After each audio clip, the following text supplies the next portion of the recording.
তিন নম্বর দল আমাদের দেওবন্দীদের মধ্যে, কওমিদের মধ্যে যারা একটা নতুন আজগবি একটা নাম আবিষ্কার করেছে, মানহাজি একটা শব্দ আবিষ্কার করেছে। আমি আমার শ্রদ্ধা বড় ভাই, আমি আমার শেখ জসিমুদ্দুর রহমান হাফিজাহুল্লাহকে একটা তথ্য দিতে চাই। আমি যখন 2021 সালে কারাগারে গেলাম তখন একটা নতুন অভিজ্ঞতা হলো। আমি 2009 সালে প্রথম কারাগারে গিয়েছিলাম।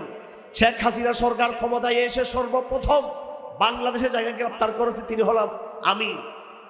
2009 সালে 10 সালে বের হলাম, 2013 সালের কারাগারে ঢুকলাম, 2016 সালে বের হলাম। এরপর 2021 সালে যখন ঢুকলাম তখন জিজ্ঞাসাবাদে নতুন একটা শব্দ আসলো, যে শব্দ আমাকে 2009 সালে জিজ্ঞেস করা হয় নাই, 10 সালে জিজ্ঞেস করা হয় নাই, 13 সালে রিমান্ডে ছিলাম জিজ্ঞেস করা হয় নাই, 14 সালে রিমান্ডে ছিলাম জিজ্ঞেস করা হয় নাই, 16 সালে রিমান্ডে ছিলাম জিজ্ঞেস করা হয় নাই, 15 সালে রিমান্ডে ছিলাম জিজ্ঞেস করা হয় নাই, 21 সালে আমাকে রিমান্ডে আল্লাহর শত্রুরা মুনাফিকরা আমাকে জিজ্ঞেস করলো আপনি মানহাজি নাকি? এই শব্দ আগে কেউ জিজ্ঞেস করে নাই। তার মানে আমাদের গোত্রীয় কিছু ভাই, আমি হিংসা বিদ্বেষের রাজনীতি করতে চাই না, আমি একটা সত্য আপনাদের সামনে তুলে ধরতে চাই। আমাকে জিজ্ঞেস করলো হলো, এবং বারবার র্যাব জিজ্ঞেস করলো আমাকে আপনি মানহাজি কিনা, ডিবি জিজ্ঞেস করলো আপনি মানহাজি কিনা, সিআইডি জিজ্ঞেস করলো আমি মানহাজি কিনা, এবং ঢাকার কাউন্টার টেরোরিজম জিজ্ঞেস করলো আমি মানহাজি কিনা। 2021 থেকে 22 সাল পর্যন্ত বারবার আমাকে জিজ্ঞেস করা হয়েছে আমি মানহাজি কিনা।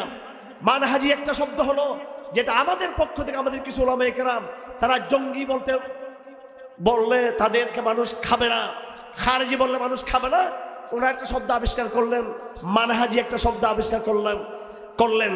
আমি কি করলাম? আল্লাহ পাক সুবহানাহু ওয়া তাআলার ঐশী কুদরতের উপর ভরসা করে আল্লাহর কাছে তাহাজ্জুদের সালাতে দাঁড়িয়ে দাঁড়িয়ে কান্নাকাটি করে করে আল্লাহর কাছ থেকে আশীর্বাদ গ্রহণ করলাম। আল্লাহর কাছ থেকে আমি একটা রহমতের ফয়সালা গ্রহণ করলাম। আল্লাহ পাক আমার কলমে এমন এক জোর দিলেন, আল্লাহ পাক এমন এক রুহানি শক্তি আমাকে দান করলেন, কোন কিতাব ছাড়া, বই পুস্তক ছাড়া এই গালির বিরুদ্ধে, যে গালি আমাকে আমাদের বংশের লোকরা দিয়েছে, আমাকে আমাদের সতীর্থরা দিয়েছে, আমাকে আমাদের আপন লোকরা দিয়েছে, আমি তাদের বিরুদ্ধে কোনো বিশুদ্ধার না করে হিংসার মাধ্যমে তাদের জবাব না দিয়ে আরবিতে আমি একটা বই লিখলাম। বইয়ের নাম হচ্ছে আল মাওকাফুস সরিহ ফিল মানহাজিস সহিহ। নিশ্চয় যারা উলামায়ে কেরাম যারা আছেন তারা বুঝতে পারছেন, যেহেতু মানহাজি গালি দিয়েছে সেজন্য মানহাজির উপর আমি কিতাবে লিখে ফেললাম আলহামদুলিল্লাহ। এই বই আরবিতে রয়েছে। আমার ভাইয়েরা, আমি আজকে আপনাদেরকে এতটুকু বলবো, বেশি কথা বলবো না। আমি ইচ্ছা করে শেখকে বসিয়ে রেখেছি এবং রফিক মাদানিকে বসিয়ে রেখেছি আমি শুধু একটা কথা বলার জন্য, সেটা হলো কোরআনের ভাষায়। এটা বলে আমি আমার কথা শেষ করে দিচ্ছি। আল্লাহ পাক সুবহানাহু ওয়া তাআলা বলেছেন, ইয়া আইয়ুহাল্লাযীনা আমানুত্তাকুল্লাহ, হে মুমিনরা তোমরা আল্লাহকে ভয় করো, ওয়া কুনু মা'আস সাদিকিন, এবং তোমরা সত্যবাদীদের সাথে কাফেলাবদ্ধ হও, সত্যবাদীদের সাথে তোমরা কাফেলাবদ্ধ হও। আমার ভাইরা, আহলুস সুন্নাহ ওয়াল জামাত, এটা আমরা সবাই জানি এই পরিভাষা। আহলুস সুন্নাহ মানে যারা আল্লাহ রাসূলের সিরত সুরত সুন্নাহকে যারা অনুসরণ করবে। মোল্লা আলী কারি বলেছেন, সুন্নাহ হলো আকওয়ালুহু ওয়া আফআলুহু ওয়া তাকারিরুহু সাল্লাল্লাহু আলাইহি ওয়াসাল্লাম আল মুআব্বারু আন বিশ-শরীআতি ওয়াত তারিকাতি ওয়াল মা'রিফা। শরীয়ত, তরিকত, মা'রিফাতের যত পদ্ধতি আছে আল্লাহ রাসূলের কথার মধ্য দিয়ে, আল্লাহ রাসূলের কাজের মধ্য দিয়ে, আবার সাহাবায়ে কেরামদের সমস্ত কথার কাজ যেগুলোকে আল্লাহ রাসূল স্বীকৃতি দিয়েছেন এগুলো সব কিছুকে সুন্নাহ বলা হয়। আর জামা বলা হয় সাহাবাদের জামাতকে। আহলুস সুন্নাহ, সুন্নাহ মানে সুন্নতু রাসূলিল্লাহ, রাসূলের সুন্নত, আর জামাত মানে সাহাবাদের জামাত। আমরা শুধু মুসলমান হলে হবে না, মুসলমান হওয়ার পর আমাদের অবশ্যই রাসূলের সুন্নাহর মধ্যে আছে কিনা, সাহাবাদের জামাত মধ্যে আমরা আছি কিনা, এটা আমাদের দেখতে হবে। আমার ভাইয়েরা, আরো গভীরে গেলে কোরআন আমাদেরকে আবার বিভক্ত করে দিয়েছে।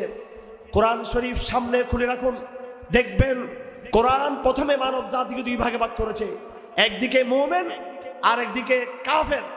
এরপরে মদিনাতে আসার পর আল্লাহ পাক সুবহানাহু ওয়া তাআলা মুসলমানদেরকে আবার দুই ভাগে ভাগ করেছেন। এটা কোরআনের কথা, আমার কথা নয়। দুটো মেরুকরণ করেছেন। একদিকে আল্লাহ পাক সুবহানাহু ওয়া তাআলা বলতেছেন সাদিকিন, সত্যবাদী, আরেকদিকে আল্লাহ পাক বলতেছেন মিথ্যাবাদী। আল্লাহ পাক সুবহানাহু ওয়া তাআলা সাহাবাদের মধ্যে যারা হযরত আবু বকরের মতো, ওসমানের মতো, আলীর মতো, হুযায়ফার মতো, আবু উবাইদা ইবনে জাররাহের মতো, তালহা জুবাইরের মতো, বেলালের মতো, মিকদাদের মতো সাহাবী যারা আছেন, সাদ বিন আবি ওয়াক্কাসের মতো, আল্লাহ পাক তাদেরকে সত্যবাদীদের কাফেলায় রেখেছেন, মুহাজিরদেরকে, আনসারদেরকে। অন্যদিকে সাহাবাদের মুখোশধারী, তারা উপরে সাহাবা, তারা উপরে ঈমানদার, কিন্তু আল্লাহ পাক বলছেন তারা মুনাফিক। কথা ঠিক না বেঠিক? এরকম অসংখ্য লোককে আল্লাহ পাক বদরের জিহাদের পরে, বিশেষ করে উহুদের জিহাদের পরে এই মুনাফিকদের চেহারা উন্মোচিত হয়ে গেছিল। এবং তবুকের জিহাদে, খন্দকের জিহাদে, বিশেষ করে 3টি জিহাদে, উহুদের লড়াইয়ে, খন্দকের লড়াইয়ে এবং তবুকের লড়াইয়ে আল্লাহ পাক সুবহানাহু ওয়া তাআলা এই মুনাফিকদের মুখোশ উন্মোচিত করে দিয়েছেন। এরপর আল্লাহ পাক ঘোষণা দিয়েছেন, হে ঈমানদাররা, তোমরা সিদ্ধান্ত নাও, তোমরা কি মিথ্যাবাদী যারা মুনাফিক তাদের সাথে থাকবা, নাকি তোমরা যারা সত্যবাদী ঈমানদার মিথ্যাবাদী মুনাফিকদের সাথে থাকবা, নাকি সত্যবাদী যারা ঈমানদার তাদের সাথে থাকবা? এই সিদ্ধান্ত তোমরা নাও। আমার ভাইয়েরা, যাকে তাকে মুনাফিক বলার দায়িত্ব আল্লাহ আমাকে দেয় নাই, যাকে তাকে মুনাফিক বলার ম্যান্ডেট আমি আর আপনি নয়। কিন্তু কে মুনাফিক আর কে মুনাফিক নয় তার পরিষ্কার মানদণ্ড কোরআনে কারীমে স্পষ্ট উল্লেখ করা আছে। কথা ঠিক না বেটি? যাকে তাকে আমি মুনাফিক বলতে পারবো না, কিন্তু তার একটা মানদণ্ড রসুলের সিরতের মধ্যে, রসুলের সুন্নাহর মধ্যে রয়েছে। আমি সেই দিকে যাব না। আমি নিজেকেও ভয় করি। আমার ভাইয়েরা সাহাবে কেরাম নিজেদের ব্যাপারে ভয় পেতেন। সাহাবাদের ব্যাপারে বলা আছে, আমি 70 জন সাহাবীকে পেয়েছি, কোন বর্ণনায় 30 জন সাহাবীকে পেয়েছি। এইভাবে আছে যে প্রত্যেকটা সাহাবীকে আমরা পেয়েছি তারা নিজেদের ব্যাপারে মুনাফিককে তারা ভয় করে। ঈমানদার হওয়ার আলামত হলো এই কথা ভয় করা যে আমি মুনাফিক হয়ে যাচ্ছি কিনা। আমি নিজেও ভয় করি আমার ব্যাপারে মুনাফিক কিনা। আমরা যখন মাহফিল করি, যখন আমাদেরকে যখন হাদিয়া দেওয়া হয়, তখন চিন্তা করি, সেই সময় তৎক্ষণাৎ চিন্তা করি যে নবীওয়ালা মেহনতের সাথে আমাদের মেহনতের পার্থক্য হয়ে যাচ্ছে কিনা। আমরা কদম কদম চিন্তা করি যে আমাদের সাথে মুনাফিকদের মিল বেশি, আমাদের সাথে নাকি সাহাবাদের মিল বেশি। আমার ভাইয়েরা, আমি শুধু আপনাদেরকে বেশি কথা না বলে, আমার মনে হয় আপনারা অনেকগুলো কথা একসাথে হয়ে যাচ্ছে, কথা নিতে কষ্ট হবে। শুধু একটা কথা আপনাদের কাছে বলতে চাইবো, আমার শ্রদ্ধেয় শাখের উপস্থিতিতে এবং আমার ছোট ভাইয়ের উপস্থিতিতে। এর আগে মাহমুদ হাসান গুনবী ছিলেন এবং তিনিও থাকলে আর ভালো হতো। আমরা একটা নতুন দল গড়তে চাই না, এবং কোন নতুন দল, কোন নতুন মত আমরা আবিষ্কার করতে চাই না। আমার ভাইয়েরা, আমরা এমন কিছু সত্য কথা আপনাদের সামনে নিয়ে আসতে চাই যে এই সত্য কথাগুলো ধামাচাপা দেওয়া হচ্ছে। আমার ভাইয়েরা, আমরা প্রশ্ন তুলতে চাই আকীদার জায়গা থেকে। আমরা মনে করি এই মুসলিম উম্মার বর্তমান সংকট, এটা কোনো মুসলমানদের আমলের সংকট না, এটা মুসলমানদের আখলাকের সংকট নয়, এটা মুসলমানদের চরিত্রের সংকট না, এটা মুসলমানদের নামাজ রোজার সংকট না, এটা মুসলমানদের ঈমানের সংকট। এটা আমি আজকে পথে আসার সময় আমার ব্যাগে রয়েছে আবুল হাসান আলী নদভী রহমতুল্লাহ কিতাব ইলাল ইসলাম মিন জাদীদ। এই কিতাবটা দেখতেছিলাম, তিনি পরিষ্কার বলেছেন এই জমানার মুসলমান বেশিরভাগ মুরতাদ মুসলমান, এই জমানার মুসলমান বেশিরভাগ মুনাফিক মুসলমান। তিনি বলেছেন ইসলাম ইতিহাসের চূড়ান্ত লড়াই লিপ্ত হয়েছে। যেই পরিমাণ মুসলমান ইসলাম ছেড়ে দিয়েছে, আবুল হাসান আলী নদভী রহমতুল্লাহ আলী, তিনি আমাদের আকাবের ছিলেন। তিনি কি খারেজি, তিনি কি মানহাজি, তিনি কি জঙ্গি? তিনি বলেছেন আগেও মুসলমান মুরতাদ হয়েছিল রসুলের ইন্তেকালের পরে, আগেও মুসলমান মুরতাদ হয়েছে স্পেন পরাজিত হওয়ার পরে, স্পেন মুসলমানদের হাতছাড়া হওয়ার পর, বা সেই সময়ে আগেও মুসলমান মুরতাদ হয়েছে বিভিন্ন সময়ে। কিন্তু এই জমানায় যে হারে গণহারে মুসলমান মুরতাদ হচ্ছে তার নজির 1500 বছর পাওয়া যায় না। এবং তিনি বলেছেন এই লড়াইটা ইতিহাসের চূড়ান্ত লড়াই। এই লড়াইটা তিনি বলেছেন ইতিহাসের শেষ লড়াই। এই লড়াইয়ের পরে আর আকীদার প্রশ্নে আর কোনো লড়াই হবে না দুনিয়াতে। এই লড়াইয়ের পরে এই দুনিয়াতে আর নতুন কোনো যুদ্ধ হবে না। এই লড়াইয়ের ভিতর দিয়ে ইমাম মাহদির আগমন ঘটবে, এই লড়াইয়ের মধ্য দিয়ে দাজ্জালের আগমন ঘটবে, এই লড়াইয়ের ভিতর দিয়ে হযরত ইমাম ঈসার আগমন ঘটবে। সুতরাং আমার ভাইয়েরা, উলামায়ে কেরাম, তরুণ প্রজন্মের ভাইয়েরা, তোমরা সিদ্ধান্ত নাও কোন দিকে থাকবা।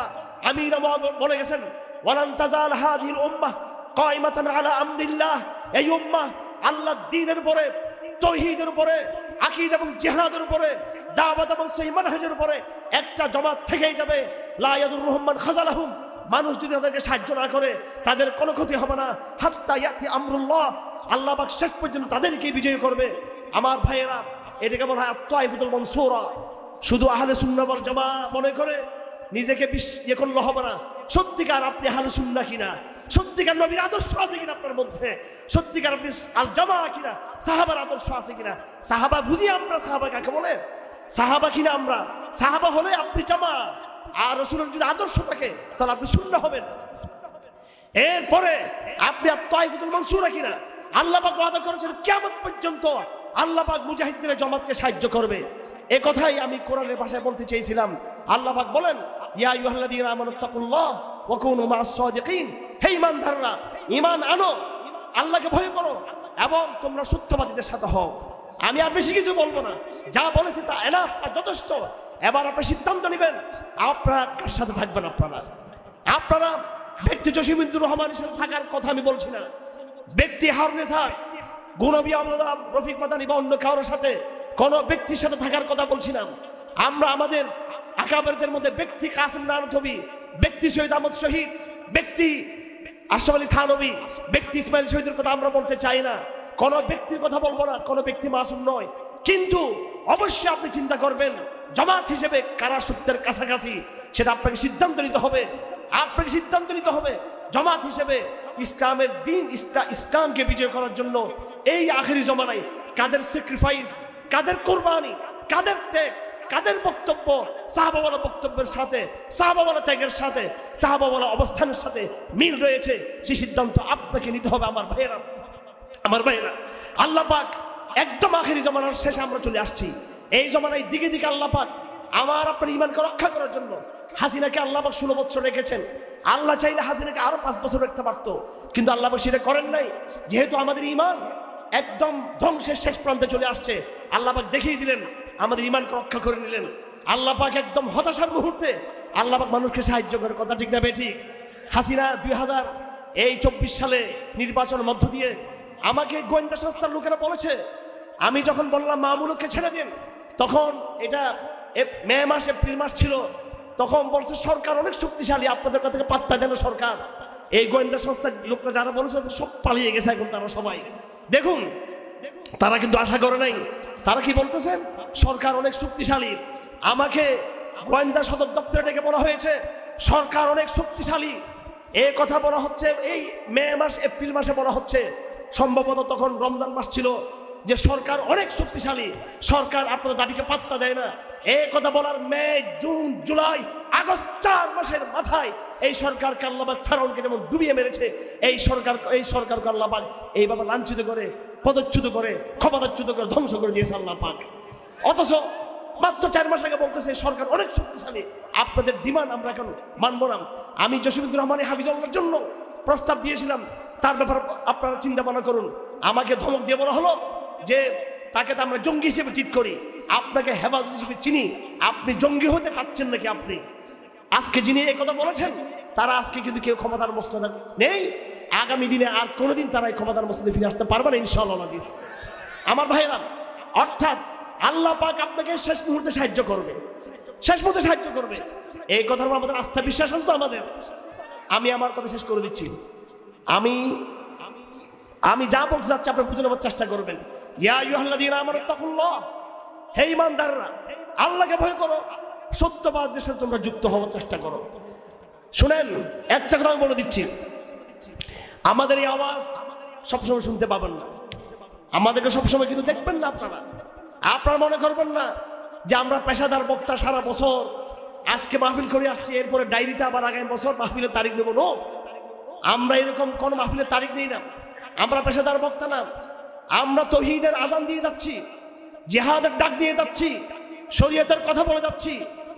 আমরা শুধু বাংলাদেশ নিয়ে আমরা কথা বলি না কোনো সময়। বাংলাদেশ এখন যে অবস্থায় আছে, এই অবস্থায় আমরা মোটামুটি মনে করি এই সুযোগকে কাজে লাগালে আমরা ইসলামের জন্য ভালো কিছু করতে পারবো।